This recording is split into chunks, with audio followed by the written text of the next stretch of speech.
Senator of Mandera, who fortunately for us in this Senate is actually a national party leader, and therefore, like many national party leaders, has a global view, not just on the politics of the country, but also on the need to carry all the people of Kenya along on a very sensitive issue like sharing the commonwealth of the Republic of Kenya. I therefore want to congratulate him for moving the motion, and Mr. Speaker, together with my colleagues in the committee, I would like to plead with this Senate that it was without prejudice that we arrived at the current formula. And I would be very grateful if you joined us in allowing this formula to share revenue in the Republic for the next 5 years or so. But in so saying, Mr. Speaker, it doesn't mean, colleagues, that we are emotionally attached to this formula. No, not in any way. In fact, if I was to be emotionally attached to this formula, I would be attached to the formula that allows Kakamega to capitalize on its population size. That way, quickly we get more money than most of the counties, because Nairobi, Kakamega, Kiambu, and Nakuru are the largest counties population-wise. Mr. Speaker,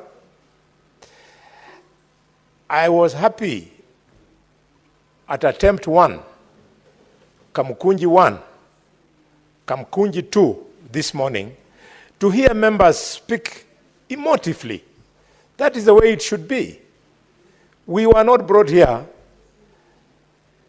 to fight for any position that does not favor the counties that voted us into this Senate.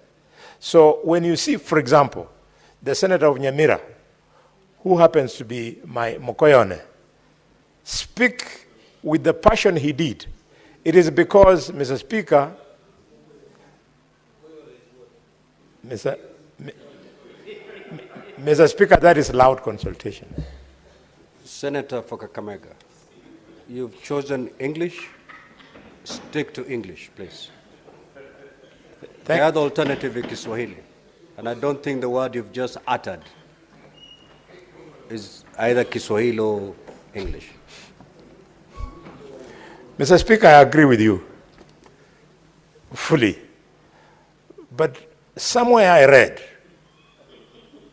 and somewhere I heard that the Speaker does not see, the Speaker does not hear, he's only moved by plenary.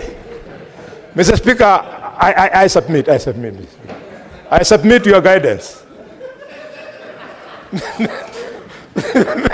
Mr. Speaker, with a light touch. Senator for Kakamega, don't invite the chair in that direction. Proceed to conclude. I thank you, Mr. Speaker. Mr. Speaker, all I was saying is that I wanted to speak to his heart. Mukoyone in Kisi language, in the Goose language, means my brother-in-law, which is a fact. So I wanted to appeal to him so that he comes closer to the position of the committee. I didn't want to insult the House in any way. And I know my wife, where she is now, hearing these things. Today, dinner is going to be very nice. The kissy one.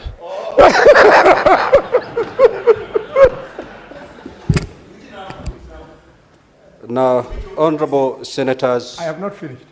Well, you've taken your seat. I presume you're done. I will now proceed to... Mr. Speaker, I had not. With due respect. Why were you taking your seat? Because I saw you rising. I can never remain on my feet when the Speaker of the Senate is on his feet. Thank you. Thank you. Mr. Speaker, I therefore want to speak to the reasons why we cannot disagree. I mean, why we can easily disagree. The first one is that the people of Nairobi, Nakuru, Kiambu, and Kakamega can paralyze this debate by saying population factor should be enhanced. Let them give in, we lose something. The people of Marsabit, sorry, not people, the senators of Marsabit, Mr. Speaker, Mandera, Turkana, Wajir, Garissa, because of the vast, and Isiolo, the vast nature of their constituencies, they can very easily frustrate this debate by saying land mass, water mass. Mr. Speaker, the issue of poverty, we know the counties with high poverty indices, including Mandera, Wajir, Turkana, Kilifi, Kwale, and so on, they can frustrate this debate by, Mr. Speaker, insisting that we emphasize the factor on poverty. I appeal to them, let's give and take. Finally, Mr. Speaker, I want to speak to our professionals at the Commission of Revenue Allocation, who had proposed that in this formula, we introduce a new factor called income distance. I would like them to bear with the committee that we understood them very well and tried to see how best we can carry the country on something which 99% of Kenyans were hearing for the first time in their lives, despite their good education. We want to persuade them that the nearest we can bring to income distance is that it was trying to factor in the gross county product, something that is not backed by proper data in the country as we speak today, and therefore, going forward, maybe income distance will be a factor in sharing formula in this country. And what's more, it was being best, Mr. Speaker, on Nairobi, and yet Nairobi is one of the counties sharing with the other counties. If, for example, the way I was looking at it, our experts from CRA, this formula was being applied in the United States of America, then it would have been easier for somebody from Pennsylvania, knowing that it was being based on Washington, D.C., to understand, because in the United States of America, Washington, D.C. is not regarded as at the same level like the other states. Mr. Speaker, having said this, I want, with due respect, all politics is local, to speak to my locality. When devolution came, there are a few of us, and I'm glad that Speaker was there, Senator Mungatana was there, Oburu Odinga was there, and Mr. Speaker, that is as many as we were that time.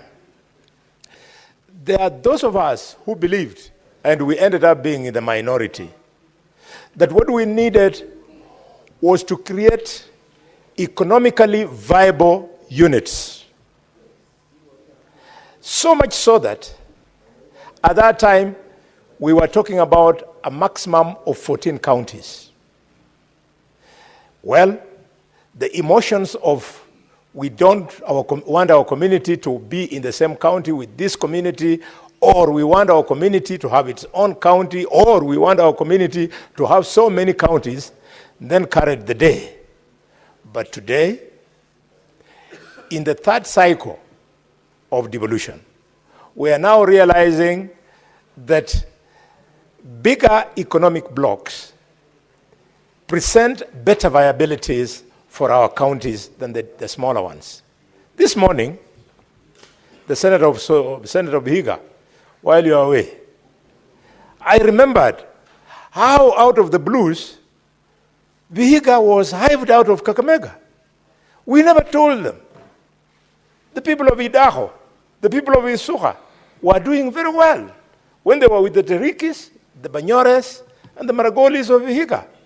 The people of Kabras were doing very well when we were like that. In fact, the intermarriages that have been taking place between our houses, sometimes our children will start thinking that the people of Vihiga are different from the people of Kakamega. It's not true. So, I feel very uncomfortable that Kakamega can get so many billions of shillings, and Vihiga, where my own sisters and brothers are, they get almost nothing to do meaningful flagship projects. So that in 10 years, when you go to the bigger brother in Kakamega, we have realized a stadium, multi-billion, a teaching and referral hospital, multi-billion, hundreds of kilometers of tarmac roads worth hundreds of millions of shillings, Mr. Speaker. And yet in Vihiga, they can hardly do anything. So, this provoked us, Mr. Speaker, to agree with the Kamkunji, which proposed that despite having a basic allocation of 387.5 billion shillings to make sure that no county loses, we should bring in another factor which the Parliamentary Budgets Office, for lack of a better terminology, called it the affirmative action allocation. This affirmative allocation is meant to say the following, members of the public: that 11 counties in this country, they get below 5 billion, which they spend literally on recurrent expenditure. There isn't much development that you can talk about, and this is why I was referring to my neighbor Vihiga. So we've said, let us have an affirmative action that will attract some more funds, but not lead to the rest of the counties losing, so that whereas all of us are winning, but the 11 counties to be brought up so that they have slightly more money for development. These counties, Mr. Speaker: Nyamira, Samburu, Taita Taveta, Tharaka Nithi, Vihiga County, Elgeyo Marakwet, Embu, Isiolo, Kirinyaga, Laikipia, and Lam. This is what we decided. And now, this was after drawing from the wisdom of Embu, of the two Kamkunjis.